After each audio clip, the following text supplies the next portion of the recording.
வணக்கம். இப்போது இந்த சைட்டை வந்து பார்த்திங்கன்னா நம்ம கடைசி 15 டேஸில் போட்ட 2வது பூஜை. இந்த கஸ்டமர் வந்து பார்த்திங்கன்னா ஏற்கனவே நம்ம கட்டிகிட்டு இருக்கிற ஒரு வீட்டை வந்து க்ளோஸாக மானிட்டர் பண்ணிகிட்டு இருந்தார்.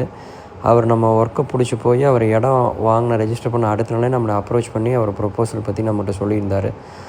நம்ம அவர்கிட்ட வந்து பார்த்திங்கன்னா இப்போ நம்ம சைட்ஸ் எல்லாம் பிஸியாக போயிட்டுருக்கு. நம்ம மினிமம் வந்து நமக்கு ஒரு 3 months டைம் இருந்தால் தான் ப்ராஜெக்ட்ஸை ஸ்டார்ட் பண்ண முடியும் அப்படின்னு சொல்லியிருந்தோம். அதுக்கு அக்ரி பண்ணிட்டார். அதனால் இந்த பூஜை வந்து நம்ம பெர்ஃபார்ம் பண்ணிட்டோம்.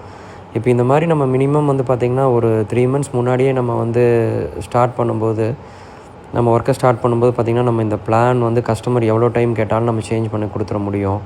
அப்புறம் இந்த எலிவேஷன்ஸ் பார்த்திங்கன்னா நம்ம கஸ்டமர் வந்து ஏதாச்சும் அவங்க இன்டர்நெட்டில் வந்து ரெஃபரன்ஸ் எடுத்துகிட்டு வந்திருந்தாலும் அதுக்கு தகுந்த மாதிரி நம்ம அவங்களுக்கு பிடிச்ச மாதிரி எலிவேஷன் போட்டு கொடுத்துர்லாம்.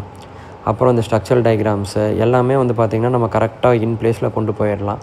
அப்புறம் கஸ்டமருக்கும் வந்து பார்த்திங்கன்னா அவங்க வந்து அவங்க சைட்லேருந்து இந்த இபி வாங்கிறது, பிளான் அப்ரூவல் வாங்கிறது எல்லாத்துக்குமே வந்து பார்த்திங்கன்னா ஒரு நல்ல ஆம்பிள் அமௌண்ட் ஆஃப் டைம் கிடைக்கும். மினிமம் அதனால தான் நம்ம எல்லா ப்ராஜெக்ட்டையும் ஒரு 3 months முன்னாடியே ஸ்டார்ட் பண்ணிடுறோம். தேங்க்யூ.